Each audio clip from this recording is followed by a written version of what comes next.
Senatorët amerikanë, republikani Tom Tillis dhe demokratja Jeanne Shaheen i paraqitën Kongresit Amerikan një amendament përmes të cilit kërkojnë njohje reciproke mes Kosovës dhe Serbisë, ndërsa refuzohet kategorikisht politika që mbështet shkëmbimin e territorëve dhe ndryshimin e kufive mes dy vendeve.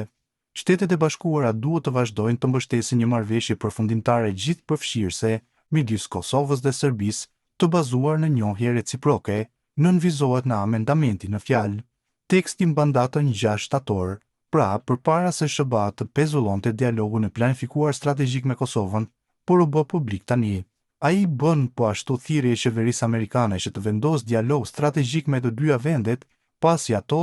të kenë shfaqur angazhimin për zbatimin e marrëveshjes së orit. Amendamenti është një pjesë e një projekt ligji i cili parashikon buxhetin për vitin fiskal 2026 për Ushtrinë Amerikane, ndërtimet ushtarake dhe aktivitetet mbrojtëse të Departamentit të Energjisë. Nisma që aktualisht është në pritje të shqyrtimit përfshin edhe çështje që lidhen me marrëdhëniet ndërkombëtare